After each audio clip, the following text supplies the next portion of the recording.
அனைவருக்கும் வணக்கம். இந்த வீடியோவில் நம்ம என்ன பார்க்க போகிறோம் அப்படின்னு பார்த்தீங்கன்னா, சர்டிஃபிகேட் வெரிஃபிகேஷன் அதற்கு தேவையான சர்டிஃபிகேட்ஸ் என்னென்ன சர்டிஃபிகேட்ஸ் வந்து அப்லோட் பண்ணணும் அதை பற்றி பார்க்க போகிறோம். டிஎன்பிஎஸ்சி குரூப் 4 2025 எக்ஸாம் எழுதியிருப்பீங்க. அதோட ரிசல்ட் வந்து பார்த்திங்கன்னா 22/10/2025 அன்றைக்கி வந்திருக்கு. ஸோ அதை தொடர்ச்சியாக நம்ம வந்து நிறையா வீடியோஸ் போட்டுட்ருக்கோம். அதுக்கப்புறம் சர்டிஃபிகேட் வெரிஃபிகேஷன் யாரெல்லாம் சர்டிஃபிகேட் வெரிஃபிகேஷனுக்கு தேர்வாகியிருக்காங்க அப்படின்ற ஒரு லிஸ்ட் வந்து டிஎன்பிஎஸ்சி வெப்சைட்டில் அஃபிஷியலாக ரிலீஸ் பண்ணாங்க. ஓகேங்களா? அது வந்து junior assistant, VAO, typist, steno typist எல்லாமே வந்து ரிலீஸ் பண்ணிட்டாங்க. எல்லாரோட லிஸ்ட்டும் வந்து ரிலீஸ் பண்ணிட்டாங்க.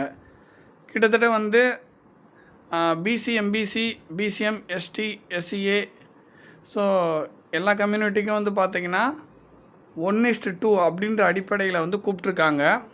ஓகேங்களா? ஸோ ஜென்ரலுக்கு 1:3 அப்படின்ற அடிப்படையில் கூப்பிட்ருக்காங்க. ஓகேங்களா? ஓகே. ஸோ இப்போ வந்து என்ன பண்ணியிருக்காங்கன்னா, சர்டிஃபிகேட் வந்து அப்லோட் பண்ணணும் அப்படின்னு சொல்லியிருக்காங்க. எத்தனாம் தேதி வரைக்கும்னா 7/11/2025 லாஸ்ட் டேட்டு. அந்த டேட்டுக்குள்ளே சர்டிஃபிகேட் வந்து அப்லோட் பண்ணிடணும். ஸோ என்ன மாதிரி அப்லோட் பண்ணணும், எப்படி அப்லோட் பண்ணணும், ஸோ இதோட ரூல்ஸ் என்ன, ஸோ இதெல்லாம் வந்து கம்ப்ளீட்டாக நம்ம வந்து பார்க்க போகிறோம். ஓகேங்களா? ஃபஸ்ட்டு வந்து நல்லா கவனிங்க. நீங்கள் வந்து வீட்டில் இருந்தே நீங்கள் வந்து சர்டிஃபிகேட்டை வந்து அப்லோட் பண்ணிக்கலாம். ஓகேங்களா? ஸோ அதை ஃபஸ்ட்டு நீங்கள் தெரிஞ்சுக்குங்க. வீட்டில் இருந்தே சர்டிஃபிகேட் வந்து அப்லோட் பண்ணிடலாம். டிஎன்பிஎஸ்சி வெப்சைட்குள்ளே நீங்கள் போகணும். ஓகேங்களா? நெட் ஆன் பண்ணி டிஎன்பிஎஸ்சி வெப்சைட்குள்ளே போகணும். அதில் போயிட்டு அதுக்கப்புறம் என்ன பண்ணணும், யூசர் நேம், பாஸ்வேர்டு இதெல்லாம் வந்து என்ட்ரி பண்ணணும். உங்களோட யூசர் நேம், பாஸ்வேர்டு. ஓகேங்களா? உங்களோட 1 time user ID, password entry பண்ணணும். அதுக்கப்புறம் வந்து பார்த்திங்கன்னா டாக்குமெண்ட் அப்லோடு பண்ணணும். ஓகேங்களா? டாக்குமெண்ட் அப்லோடுன்ற ஒரு ஆப்ஷன் இருக்கும். ஸோ டாக்குமெண்ட்டை வந்து அப்லோட் பண்ணணும். நீங்கள் டிஎன்பிஎஸ்சி குரூப் 4 எழுதியிருப்பீங்க இல்லை? ஸோ அந்த எழுதின எக்ஸாமுக்கான டாக்குமெண்ட் அப்லோடு பண்ணணும். அது வந்து பிடிஎஃபாக தான் பண்ணணும். பிடிஎஃப் வடிவில் தான் இருக்கணும். 500 கேபிக்குள்ளே தான் இருக்கணும். 500 கேபிக்குள்ளே தான் இருக்கணும் ஒவ்வொரு டாக்குமெண்ட்டும். ஸோ என்னென்ன டாக்குமெண்ட் அப்படின்றத நம்ம குயிக்காக பார்த்துருவோம். கொஞ்சம் எக்ஸ்ப்ளனேஷனோடு பார்த்துருவோம். எஸ்எஸ்எல்சி மார்க் ஷீட், அதாவது 10th மார்க் ஷீட் கண்டிப்பாக அப்லோட் பண்ணணும். ஓகேங்களா? 12th மார்க் ஷீட்டு சிலர் வந்து என்ன பண்ணியிருப்பாங்கன்னா 10th மார்க் ஷீட் வச்சு மட்டும்தான் 10th வச்சு மட்டும்தான் அப்ளை பண்ணியிருப்பாங்க. சில பேர் 10th மட்டும்தான் முடிச்சிருந்துருப்பாங்க.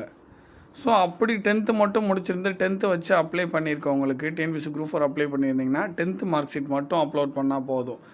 நான் 12th மார்க் ஷீட்டும் வச்சு அப்ளை பண்ணேன்னா 12th மார்க் ஷீட்டை வந்து அப்லோட் பண்ணணும். அவங்களுக்குன்னு இண்டிவிஜுவலாக வந்து ஒவ்வொன்று காட்டும். அப்படின்னா என்ன அர்த்தம்னா, நீங்கள் அப்ளை பண்ணதை வச்சு தான் டாக்குமெண்ட்டை வந்து அப்லோட் பண்ணுற விஷயமே இருக்குது. ஏன் அப்படின்னா, நீங்கள் வந்து எஸ்எஸ்எல்சி, ஹெச்எஸ்சி அதாவது 10th 12th யூஜி முடிச்சிருக்கீங்கன்னா இது 3 காட்டும்.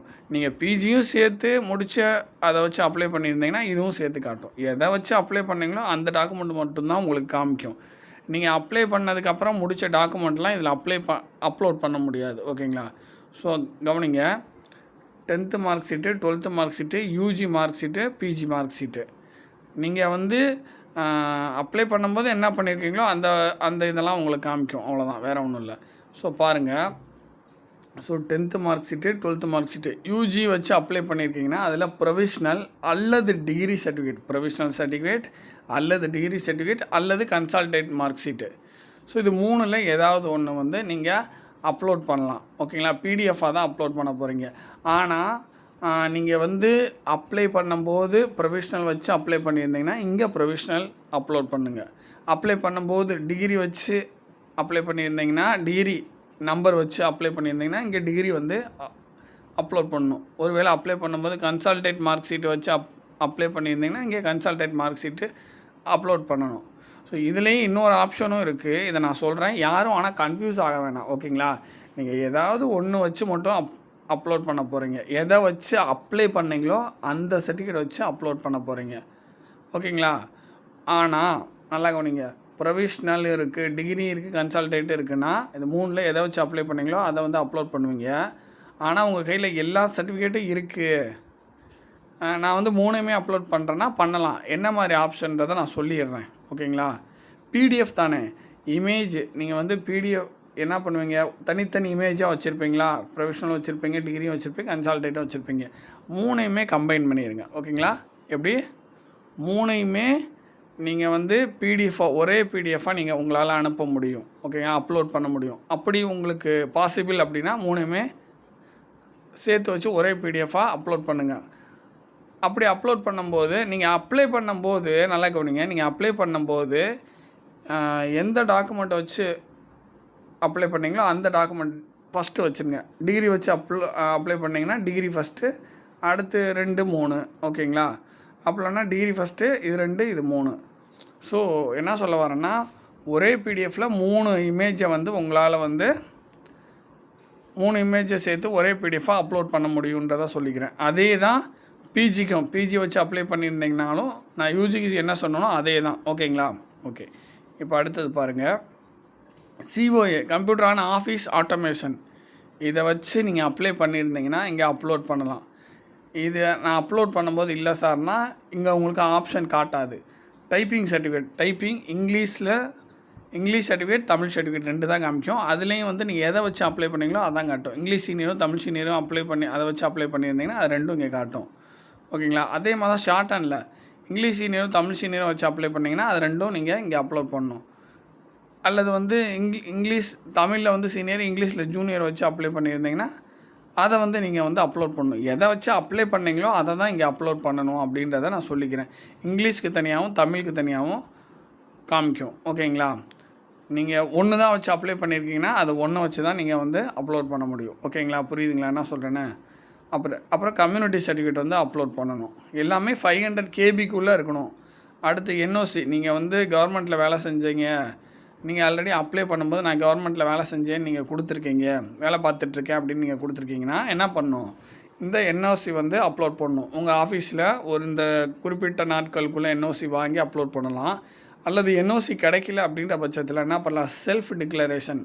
ஓகேங்களா? செல்ஃப் டிக்ளரேஷன் ஒரு டைட்டில் போட்டுக்கிட்டு நீங்களாக வந்து கைப்பட நான் சொல்கிறேன், கைப்பட செல்ஃப் டிக்ளரேஷன், அதாவது செல்ஃப் டிக்ளரேஷன்னு நீங்கள் மேலே ஒரு ஹெட்டிங் போட்டு அதை அண்டர்லைன் பண்ணி நீங்களே எழுதலாம்.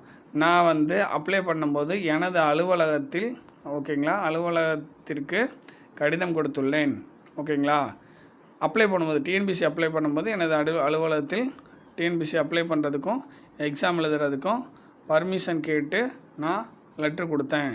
அல்லது வந்து என்ன பண்ணுறீங்க, அந்த மாதிரி வந்து நான் அப்ளை பண்ணும்போது டிஎன்பிசி எக்ஸாம் எழுதுறதுக்கும், ஓகேங்களா, எனக்கு என்ஓசி பாஸ் ஆனால் என்ஓசி வழங்குவதற்கும் நான் என்ன பண்ணியிருந்தேன், அலுவலகத்தில் கேட்டிருந்தேன், லெட்ரு கொடுத்துருந்தேன்.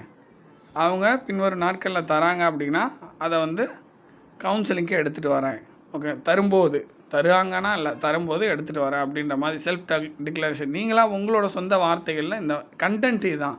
அதாவது நான் டிஎன்பிஎஸ்சி எக்ஸாமுக்கு அப்ளை பண்ணும்போது என்னோட அலுவலகத்தில் சொல்லியிருந்தேன், லெட்ரு மூலயமா தெரிவிச்சிருந்தேன், என்ஓசி கேட்பது சம்மந்தமாகவும் லெட்ரு மூலயமா, அதை கடிதம் மூலயமா என்னோடய அலுவலகத்துக்கு தெரிவிச்சிருந்தேன்.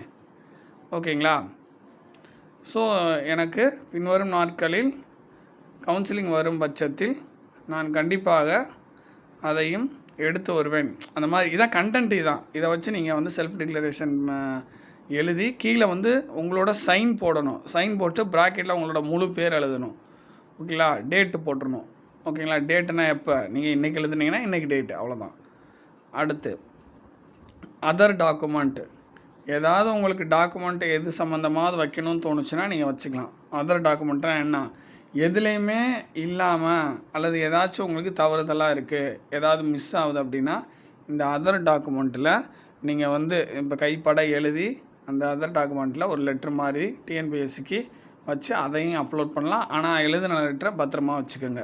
ஓகேங்களா? ஏன்னா அந்த லெட்டரை கவுன்சிலிங்க்கு கொண்டு போகணும். அதே மாதிரி அதாவது இந்த செல்ஃப் டிக்ளரேஷன் இருக்குது பார்த்தீங்களா, அதுவும் நீங்கள் எழுதி அப்லோட் பண்ணுறீங்கன்னா அதையும் பத்திரமா கையில் வச்சுக்கோங்க. ஏன்னா அதையும் சேர்த்து தான் நீங்கள் என்ன பண்ணுவீங்க, டிஎன்பிசி கவுன்சிலிங் வரும்போது கொண்டு போகணும். ஓகேங்களா? ஸோ இதெல்லாம் ஞாபகம் வச்சுக்கோங்க. அடுத்து பிஎஸ்டிஎம் 1லேருந்து 5 வரைக்கும், அடுத்து 6லேருந்து 8 வரைக்கும், அடுத்து 9லேருந்து 10 வரைக்கும், அடுத்து 11லேருந்து 12 வரைக்கும். ஸோ 4 விதமாக இருக்கும். சில பேர் 10th வரைக்கும் கொடுத்துருப்பீங்க. 10th வரைக்கும் கொடுத்துருந்தா 10th வரைக்கும் நீங்கள் இங்கே வந்து அப்லோட் பண்ணணும். ஓகேங்களா? சில பேர் டிகிரிக்கு கூட கொடுத்துருப்பீங்க, சொல்கிறேன் ஒரு இதுக்கு. ஸோ கொடுத்துருக்கீங்கன்னா அப்ளை பண்ண போகிறீங்க, அவ்வளோதான், வேறு ஒன்றும் இல்லை. ஓகேங்களா? ஓகே. இப்போ ஸோ இதெல்லாம் டாக்குமெண்ட்டுங்க. இந்த டாக்குமெண்ட்டெல்லாம் நீங்கள் வந்து அப்லோட் பண்ணணும். இதெல்லாம் தெரிஞ்சுக்குங்க. ஓகேங்களா? ஸோ இப்போ அடுத்து வந்து மேலும் வந்து இந்த டிஎன்பிஎஸ்சி ரிசல்ட்டு, சர்டிஃபிகேட் வெரிஃபிகேஷன், இந்த கவுன்சிலிங், அதுக்கப்புறம் டிபார்ட்மெண்ட், இது சம்மந்தமாக வீடியோஸ் வந்து நம்மளோட சேனலில் தொடர்ச்சியாக வந்துட்டுருக்கோம். நம்ம டெய்லி ரெகுலராக ஒரு வீடியோ போட்டுட்ருக்கோம். தேவைப்படும் பட்சத்தில் சில நாட்கள் வந்து 2 அல்லது 3 வீடியோ போடுறதுக்கும் முயற்சி பண்ணுறோம். ஓகேங்களா? தேங்க்யூ.